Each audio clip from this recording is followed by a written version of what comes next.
Ladies and gentlemen, Brianna, Kim, Sam, Ruth, and Alaina.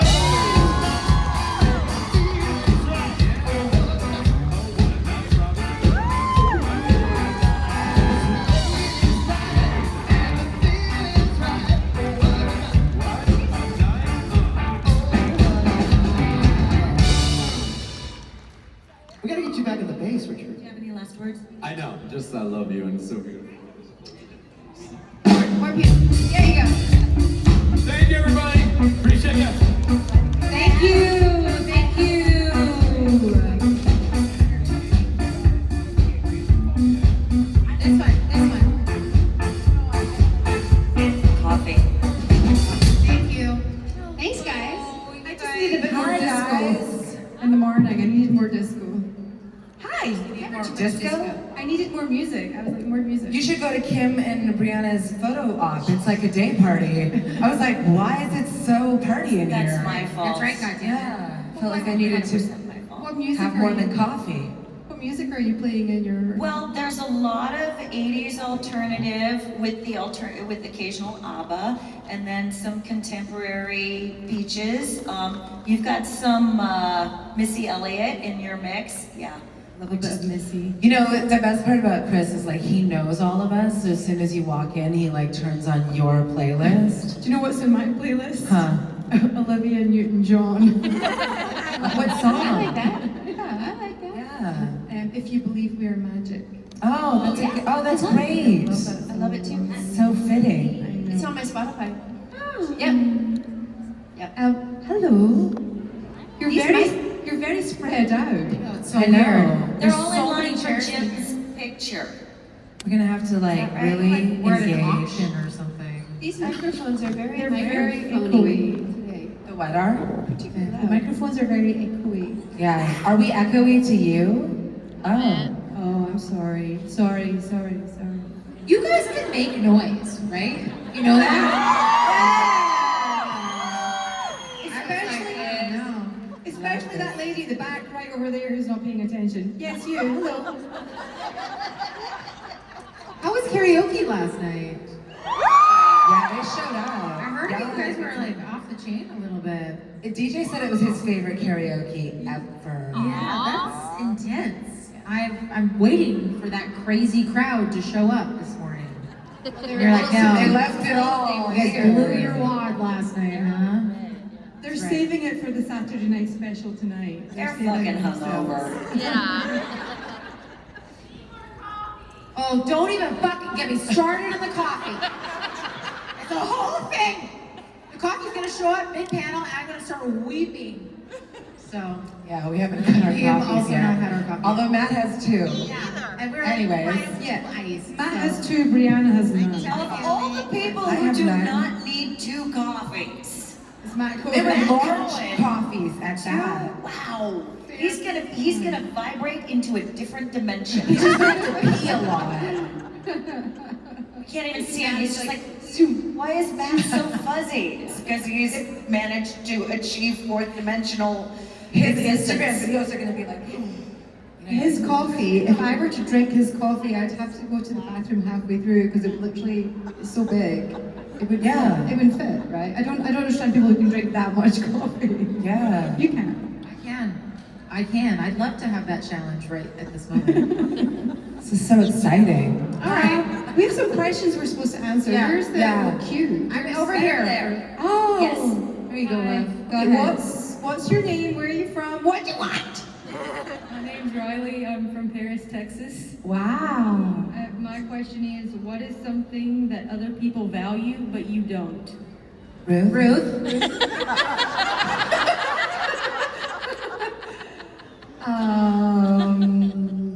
Rob really values the Cardinals. I don't mind, but I'm not that bothered. Is that fair? Sports. The birds? The birds Those or the sports. sports? Baseball. Oh. I'm nothing against them, but it's not a high value of mine. That's not really what you meant, is it? No, but let's go more on what things Rob likes that we can I just got here and my shower head attacked me this morning. I'm dealing with a bad hair day, so somebody else go.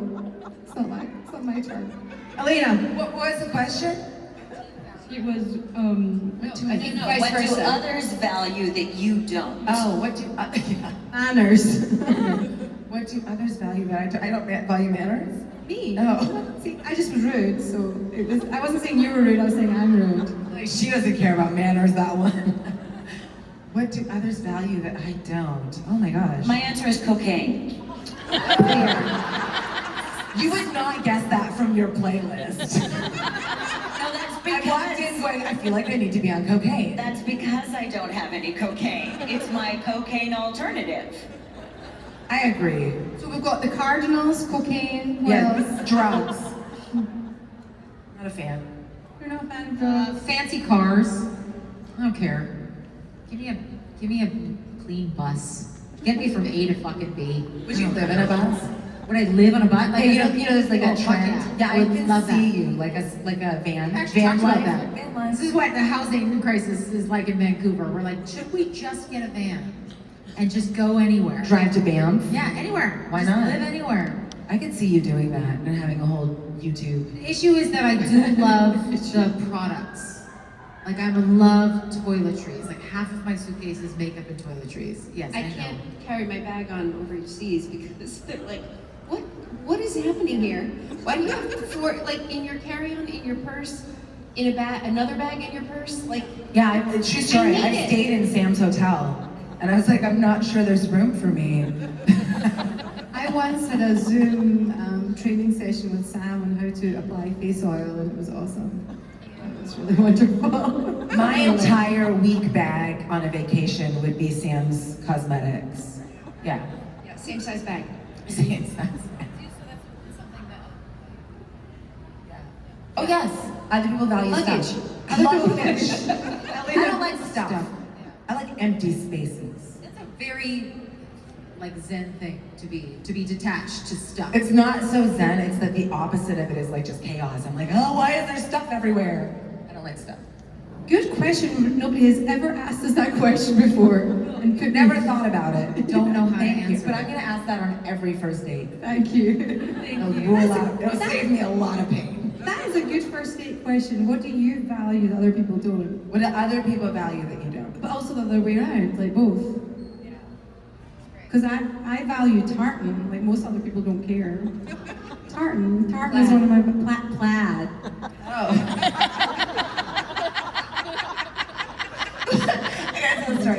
When Ruth and I first met, we only could speak on FaceTime because we didn't understand each other. So, Unless we could lip read. unless we could lip read. And so we were trying to do this prank on, was it on Rob? On Mark Rob? Shepherd. No, was it, well, Another one we did? On Rob and Rich. Remember we showed up and we were in cop uniforms, like we were gonna shut down, we were gonna arrest them. So we said, we wanna shut karaoke down. So we're like, we're gonna show up and arrest y'all. So I was trying to get us costumes and I was talking to Ruth about it and she was like, what are you doing? And I was like, going to the Halloween store. She's like, the what? I'm like, the Halloween store. She's like, oh, the Halloween store. We don't have those in the UK. You all really do Halloween up. Like it's a real, we're getting there, we're catching up. But I was like, there's a store you go to that's just for Halloween. And she Pop-ups, was, though. Yeah. Well, not in Burbank. It's just the Halloween Yeah. store. So anyway. And then she also says to kitty. To kitty. A daiquiri. Daiquiri. Yeah, you're at the bar. It's a She's like, problem. I'll have it to kitty. I have a drink problem. I can't order a daiquiri. Okay, next question. We have something over here. Let's change the subject. Hello. Hey, I'm Vince from Wichita. It's more of a comment than anything else. Today is my lovely wife's birthday, which happens to be the same as Kim's birthday. So I don't know if maybe everybody would want to sing happy birthday to Kim and my wife. No, to your wife. Let's sing. What's your wife's name? Leanne. But Leanne. You're up on stage. I panic at happy birthday. You don't have to panic. You have to just sit there and look pretty always. But that's what panics me. Just put the microphone Listen to me, down. okay? Listen. For those of you who are just meeting my brain, here's what happens to me on my birthday. Am I happy enough? Is my happy face showing? That's too happy. Now you look creepy. Now you got it. Now you look sad. Now you look mad. Now you're making people think you're mad. Now you have to stop. Are you happy enough? Are they happy that you're happy? Did you make them happy about how happy you you are? Are you actually happy? Because right now you're actually fucking miserable at trying to figure out how happy you're supposed to be. What is the appropriate amount of happiness in this moment? How did you do that? I want to add, it doesn't really matter if everybody else is happy. Make yourself happy. Don't try to make yourself happy for everybody I else. did. I just made myself happy by saying just Leanne. And I'm okay with that as well. Happy birthday to you. Happy birthday to you. Happy birthday, dear Leanne. Happy birthday to you. Where is she? Where is Dan? Oh, hey! Happy birthday, To you. Good job. Good job. Yeah, it's funny. We have like we do big birthdays amongst the cast, and it's so funny. Everybody knows, and so they're like slipping me little things. They're like, "Here, happy birthday! I love you very much." Oh yeah. And I'm like, "Thank you for not making eye contact." Happy birthday.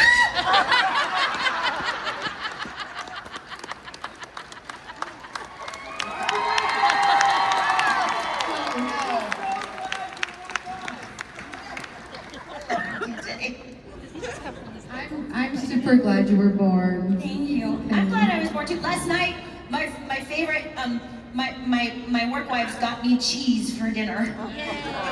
It was awesome. They know me. We failed her so miserably, but we tried, and that's It was really good cheese. I ate it. Nobody likes cheese more than The Kim. shit out of that When cheese. Kim comes to Vancouver, my husband used to be a chef, and so he'll go, "What does she want?" And I said, "Something with cheese." Last time she came, he made her a 5-course meal. Every course had cheese in it. I know, so cute. That's what she's like with cheese. So I was like, I'm gonna get her cheese for her birthday. But we didn't have time, and so we ordered it from a restaurant, and they brought it in a takeout container. And it was like just a bunch of cheese. And then some crackers on the side. Anyway, she loved it. That's all that matters. That's all that matters. Okay, Cheese is a safe food. There you go. that's right. I get it. That's right. You can't really So go this wrong. question is for everyone, but sorry, Brianna, not for you. Just kidding. Sit the fuck down. Okay. There's a whole yesterday who weren't here. It was a whole thing yesterday. But good. Way to follow through with the bit. I appreciate it. My question is, how do you separate your personal from your work life? Ruth? I find it quite easy to do that. Somebody else doesn't. Rob. Oh dear. Somebody else say something. I'm quite like, I'm at work, right? Quite like that. But also our work is really fun, so it blurs, right? It blurs. And oftentimes our work is geographical as well. So when I'm at home, I'm in my house and doing my house stuff. I do have my other stuff that I have to do, but I put it in one section of my house. So if I'm not sitting there, I'm not like, you have to compartmentalize. You have to be like, I'm just turning this off now. It's time, and because otherwise it just becomes a blur of like half measures, like you're not doing anything fully at one time. Truthfully though, as an actor, I feel like it swims in and out all the time. Even if I'm watching something for fun, I'm still an actor. Yeah, I was gonna say, I actually don't think that I am great at separating it, and I like that. I like that my relationships at work are really fulfilling, personally, and I depend on them for a lot. And you spend a lot of time with people you work with. We've all worked together with, 10 plus years, right? So We're still the same we're age. still, yeah, exactly. Isn't that funny? But that being said, there's a difference between like business and personal. Work is like we're showing up to do a job, but we're also having fun. We're also getting to know each other. We love each other. We're invested in each other's lives, children, families. But when it comes to business, in terms of money, negotiations, contracts, that I can be a bit of a stickler about. Because often, not here necessarily, but often jobs and higher ups will play the card of, well, we're family, and you're like, no, Family got to eat. yeah. Well, then give me some of your money, Dad. You know? So that's kind of where I try to draw some boundaries. Anybody else? No, it's a bit of an ADHD kind of probably segue thing. Not really related to your question, but does anybody listen to Smartless? So Parker Posey, you know, did you watch White Lotus? She was awesome in White Lotus. She was just kind of what you were saying, Brianna. She was talking about the house that she lived in, and she doesn't live in as big a house as a male counterpart of hers lives in, because women don't get paid the same as men do necessarily. And this is a woman who's so successful, has been so successful for so long. And so I do think that partly, I think we all have discussions. We're trying to learn about business and actually we're pretty good in the personal stuff. And it's like we're all brushing up on the business side of things more and more because you have to.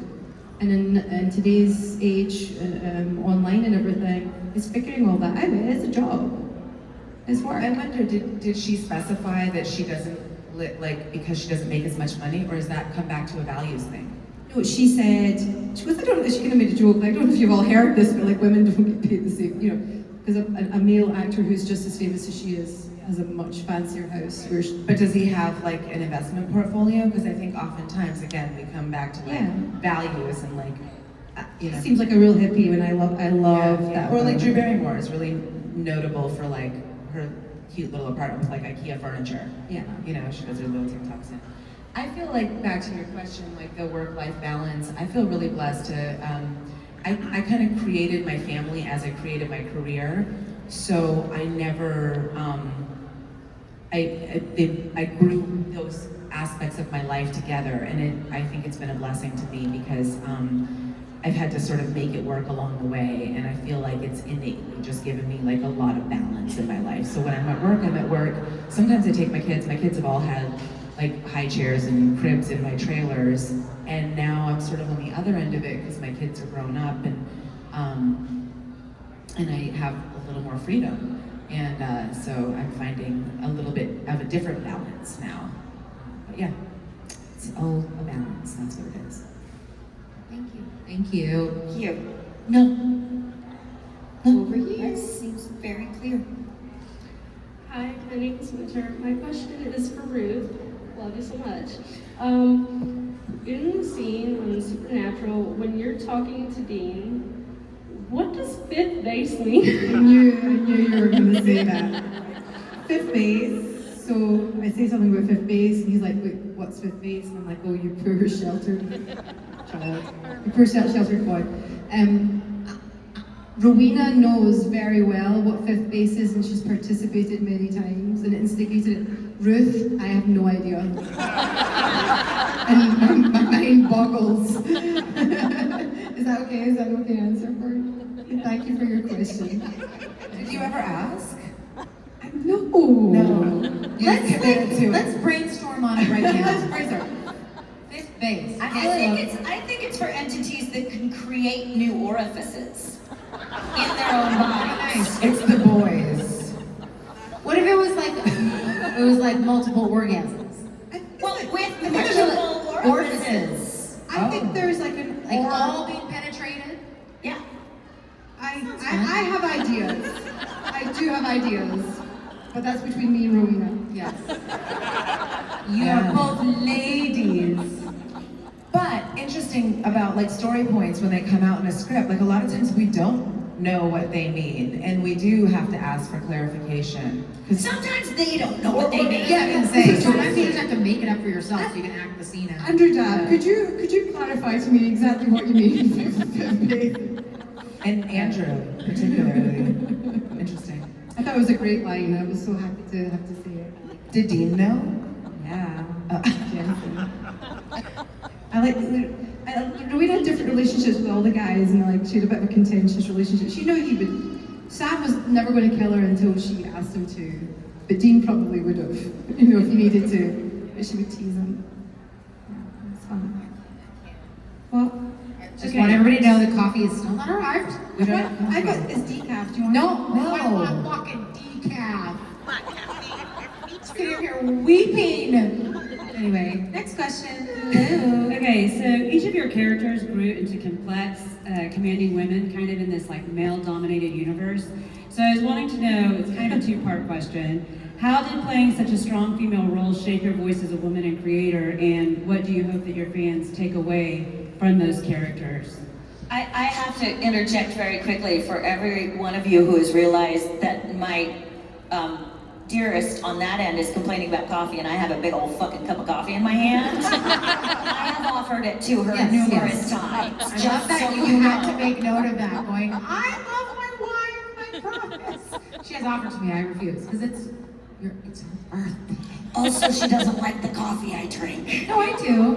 I just don't want to take that from you. You should. On your I day. can't have any more of it. Okay, let's not do this in front of them. I literally can't drink any more of it. I'm shaking. Do you want the? No, Give it's the probably rest. cold. That, see, Just take a big swig. And then You've hardly had any of it. Just take. I am. No, don't force this on me. Okay. Anyway, Do you want to strong ask? female character and what the fuck? I think is the essence of the question. What was? Give me the. I need you to make it smaller for my brain. Just that, like, you played such strong women. How did that kind of shape your beliefs as being a woman into your character and what you want your fans to take from that? Ruth? So one of the things I loved about Rowena that I noticed is that she never said the S word. She never said sorry.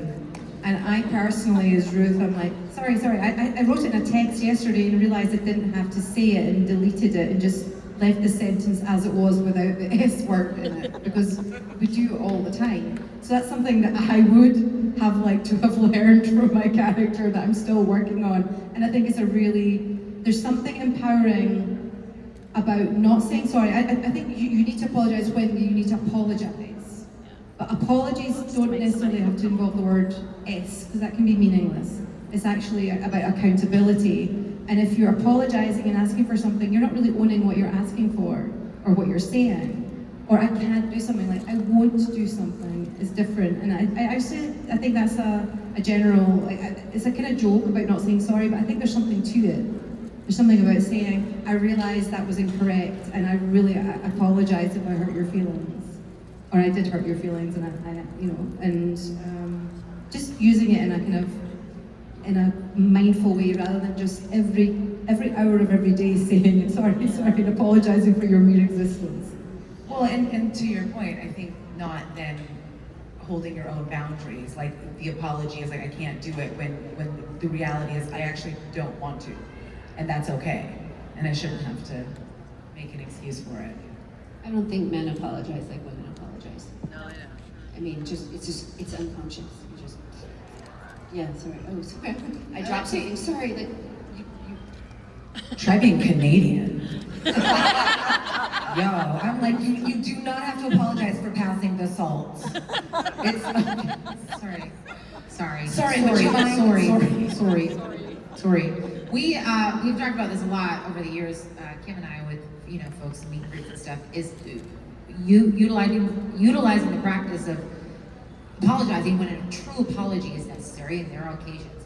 But when you're late or when you've dropped a thing or any of these things, instead of saying sorry, say thank you for understanding, thank you for your patience, because it also puts the emphasis on the thing you're offering to the other person, as opposed to I'm sorry, I'm a shit, I'm the worst, because then it makes you the victim, and that's not better. Thank you for waiting, rather than I'm so sorry, it's all about me, this, and this. It's like, I appreciate your patience. Yeah, all of these things are just as, if not more effective. I tried it with one friend. I really tried it. I was late, and I'm not very late, you know that. And I turned up to my friend, who shall remain anonymous, and I said, thank you so much for waiting. And she went, well, what else was I going to do? But she's British, and I was like, well, maybe it doesn't work. It doesn't work enough. It doesn't translate to British. Like daiquiri. Tahini. I think Mary did what she needed to do and didn't ask permission. And I think there's a lot of freedom in that.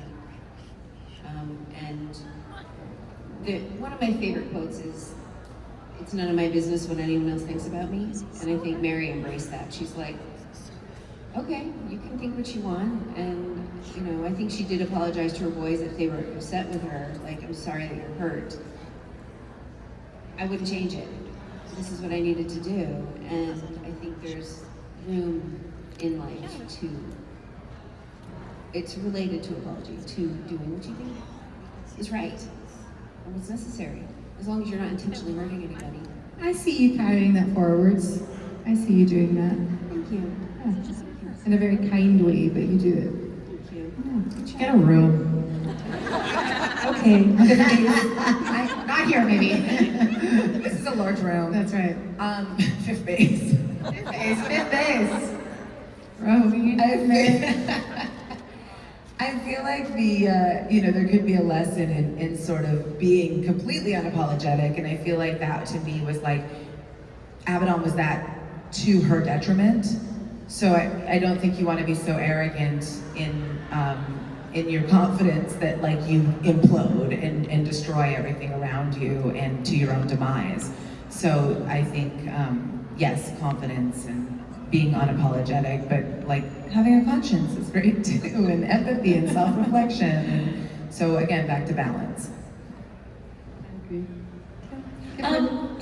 So the two that I mentioned briefly in the panel yesterday, that it's not how beat up you get, it's how much you get back up afterwards. And the fact that Jodie, I really think she was a great example of the fact that you acknowledge love has the potential to hurt like a motherfucker. And it is always worth it. And I will always choose to do it again. Round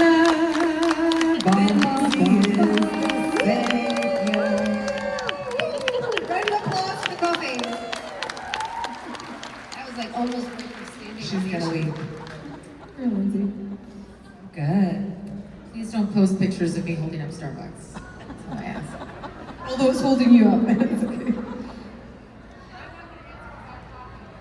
Brianna's not gonna answer because she has coffee and a microphone between her legs. So you didn't hear that.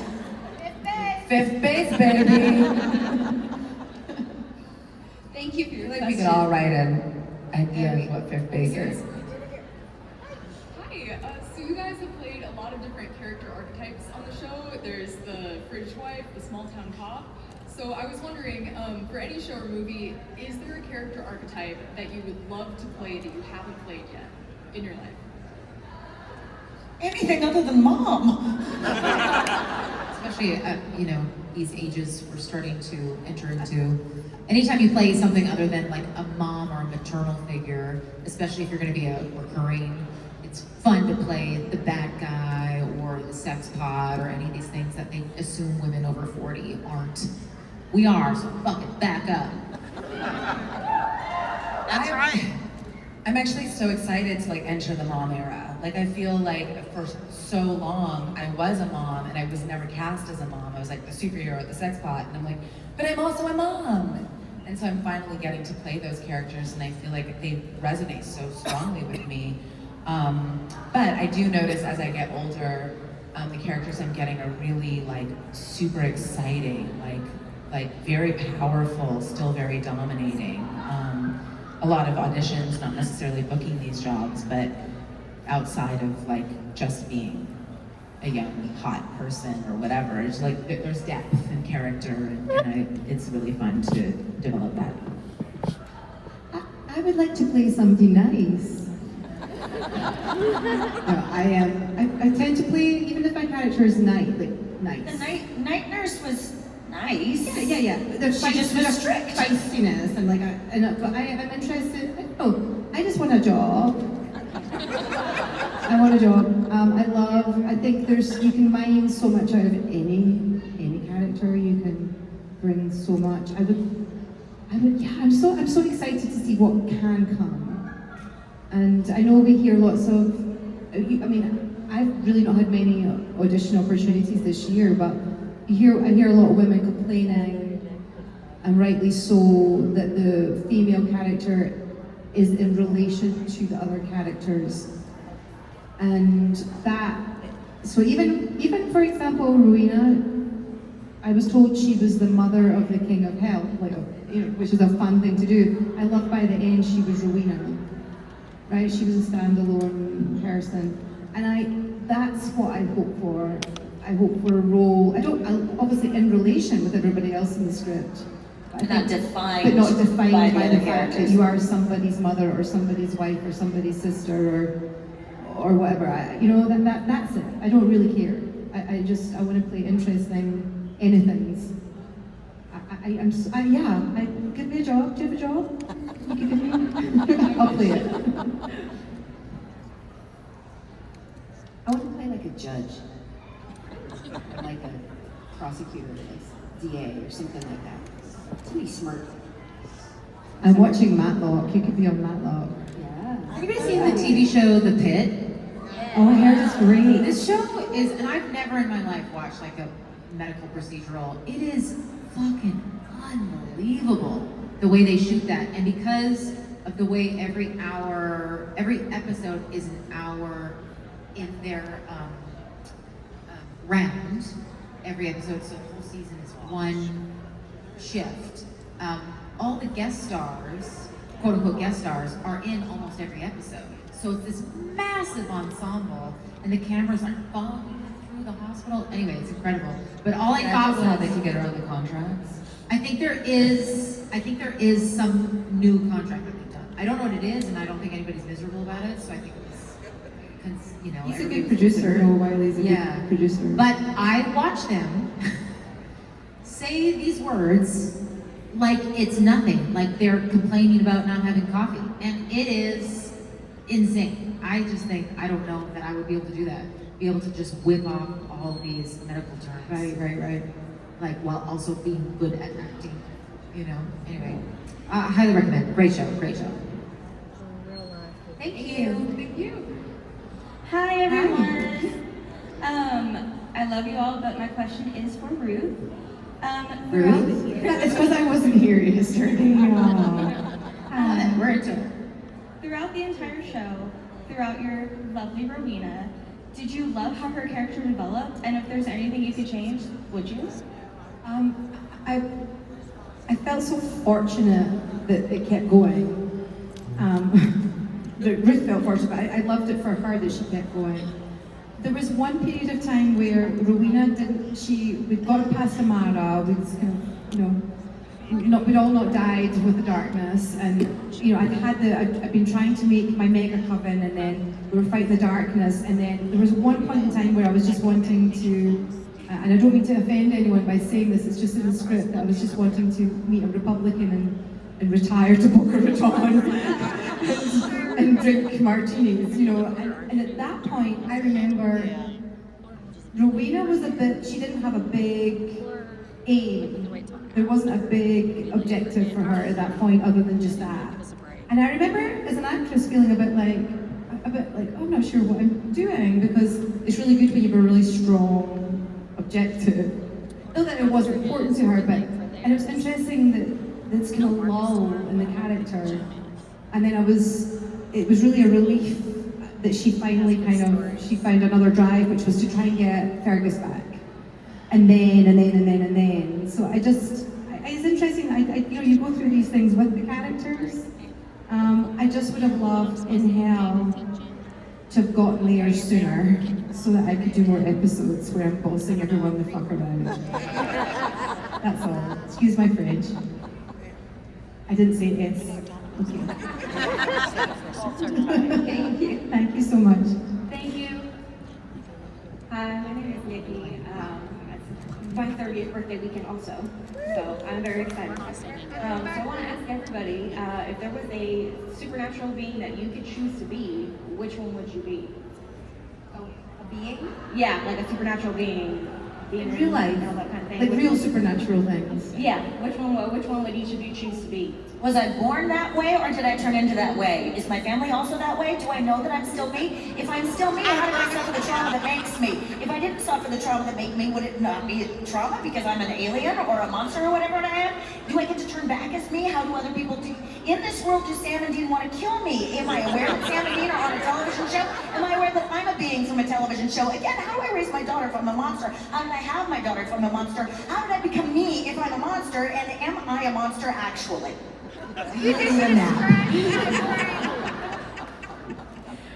You Try living up here. I understand. I have that same brain. I'd be a dragon. There you go. I'd be Sam's dragon sister. I don't know. I want to say I would live in Xanadu. Whatever that is. I want to live in Xanadu. I don't know. I don't know this show very well. I would be whatever monster lives amongst people that's a secret monster. So I guess that's like the humans. Serial killer. You want to be able to come real dark there for a second. Sorry guys. Coffee hasn't kicked in. Yeah, sure. That's it. Thank you. Final answer. Happy birthday. I would like to be a fairy in Lord of the Rings because that would be a good job. Probably go for a few seasons. That can happen, right? Yeah. A fairy person. Oh yeah. A fairy. Thank you. Final answer. Hello. Howdy, I'm JoJo from Sherman, Texas. Huge fan of y'all. And I was wondering, thinking about how Rowena is a witch from Scotland, and I'm a total millennial, so sorry about the question. What would you guys sort yourself in Hogwarts houses, like your characters, and then what would you sort your actual personality house into? I actually know the answer to this question, so I will go first again. You're welcome. Did you ask what Hogwarts house we're in? Yeah. And then you asked something harder after that? No, what we would be, what our character would be, what we would be, which house. Okay, Donna's Hufflepuff. No, all of us. Yeah. And then I am, I think I'm, oh, I'm gonna fuck it up. I don't know. I can't remember. I did the test and I'm Hufflepuff, which people are really surprised at, and Rowena would be Slytherin, right? Yeah. I think I was test online. Ravenclaw. I think you talked about this. Yes. I was on the border. I'm with Ravenclaw, but I'm more Ravenclaw, and Mary is absolutely Gryffindor. Gryffindor. I think I was, yes, either Ravenclaw or Gryffindor, but I don't know. Mary's Gryffindor. One of those. You're probably Gryffindor. Yeah. Abaddon is Slytherin. Yeah. Right? Yeah. Kim? No, can't do it. She didn't know. No. Okay, that's it. Thanks. That's all we got for you. Thank you, guys. Thank you. Yeah, there's a whole test online. It's awesome. Hi. Hi, my name is Kaylee. I love all of you guys, and I'm slightly nervous, kind of feel like a first date vibe. Yes. Weird It's okay, I can already tell you there will be a second. We won't get to fifth base, baby. You gotta work for that. Not that hard with this group. Okay, so how much of your own personality and aesthetic did you guys put into your characters, if any? If you didn't, did you take anything away from your characters that you carry with you in your own personality today?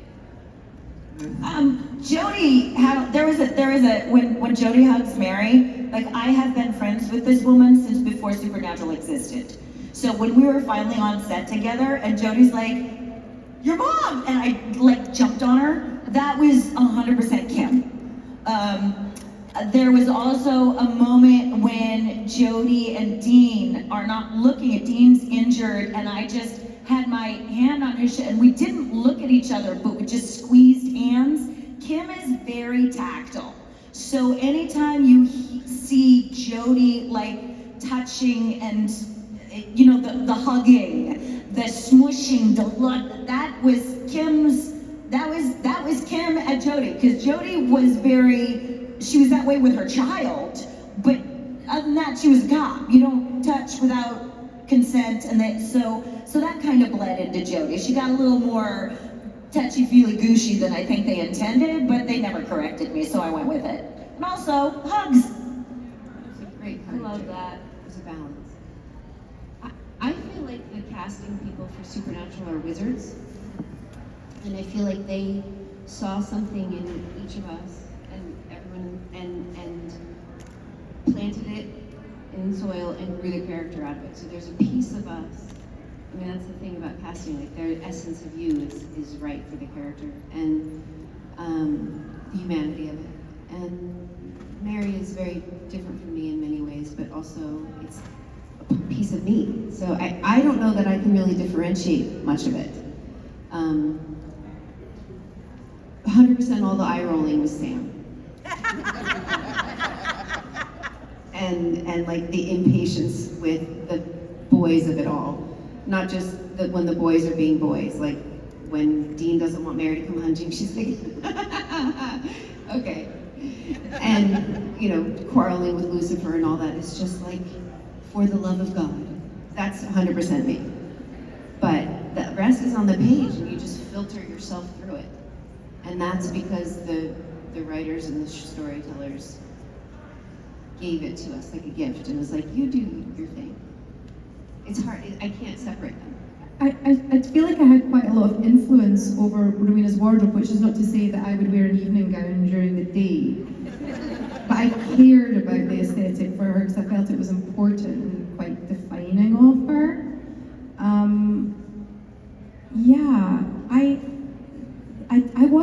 I didn't get how cool it was to be a witch when I started the job. I just saw her as a career woman who this was her craft. This is the thing she happened to be good at. And then as it went along, it kind of grew in me. I think the way it was growing on society, and I think there was an attempt at the rise of the divine feminine in our. We're going through something right now, but there was an upsurge in other stories about witches and women in general, people in general, becoming more esoteric and using woo-woo, I call it. So it definitely allowed me to go my full woo-woo. That's what I would say. Yeah, there's not like an ounce of Abaddon that I identify with, thankfully. But I also just take no credit for her. I've said this many times, like I just sort of allowed her to become, and I don't know, I just think her story was supposed to be told, and I feel grateful that I was able to be the recipient to channel it. I would argue that your inner power came through, though. Your inner power isn't evil at all. Your inner power is good, but in its essence, power is neither good or bad, and you have that in you, and that's the essence that I think was appropriate for the character. Flavor, the other thing I want to say just is that you, Alaina, have such a magical ability to find glee. And yes, you also can bleed. But yes, no, you're glee. And I think Abaddon's glee, just the way you light up when you are like on a beach in Australia, or when you hear a yeah, that is so uniquely you. And that's why I loved Abaddon so much, because even in her darkest moments, there was still that shine of glee, and I loved seeing that. In your movie with Billy Zane, the Brando movie, you see the vulnerability come through, and that with that character. So it's nice for me to see that side of you come through really beautifully. Not just evil, not just pure, unadulterated evil. No, it's great. You should go and see the movie if you can. What's it called? Thank you. Waltzing with Brando, September 19th in theaters everywhere. I don't really have anything to add. I like to make jokes a lot, and in Hippie 911, a lot of the jokes were me just fucking around, and they just left it in. Kim will attest to. I'll be like, and she's got to do the gesture. I don't even know if they include it in the show, but preparing for a riot? Why not try it? Why not? That's so cute. I lost it. I'm not on screen in that shot. It's not a dual shot because I kept losing my shit. There was one, okay, so I'll preface this with, I was very new to working in television when I started on Supernatural. So new. In theater, when they say to start acting, which is like, curtain up, You act all the way until curtain down. So when they say action, and you're anywhere near a camera, I act. I thought that's what you're supposed to do. So there was a scene with Kim. It's actually a good thing to do. It's right. It's right. Oh my God. I didn't know that people didn't do it until Jensen said something. And so Kim was in a scene with, I think Jensen and Jared. They were having a chat, and I was in the background. Because I was in the background. I was supposed to be in the background, and then I was supposed to come up to them because they were like, "Oh, that's Donna from the spa." And I would go, "Oh, hi guys, how are you?" And so I'm in the background over here, and because I was playing the through line of my character, there was a table of donuts. And so you'll see in the background, this is what I'm doing the entire conversation.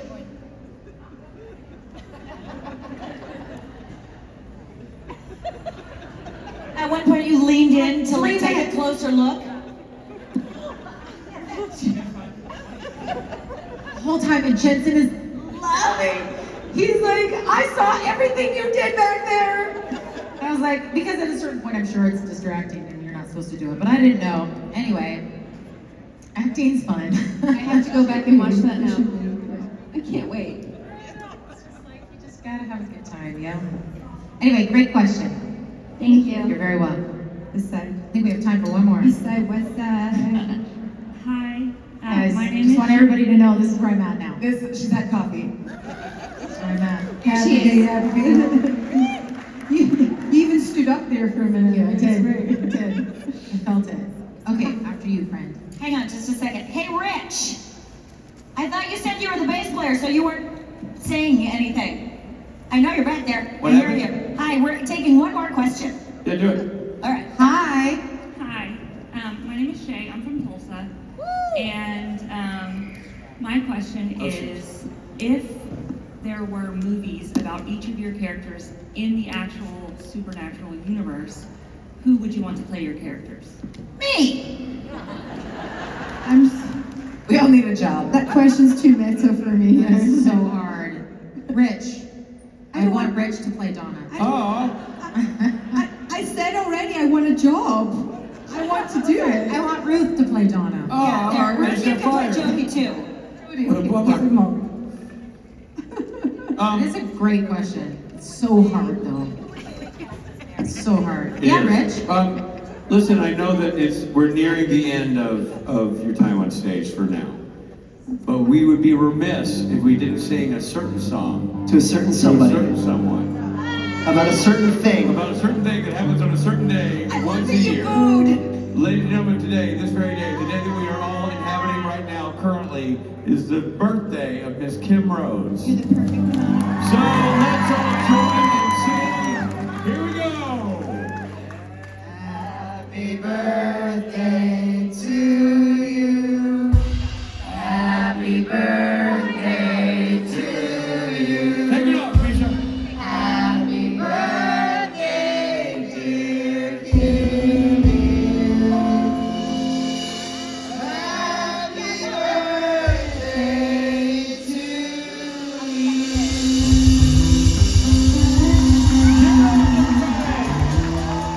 Happy birthday, Kim. Birthday, Kim. Ladies and gentlemen, that's Kim Rhodes, that's Sam Smith, that's Ruth Connell, that's Alaina Hubbard, and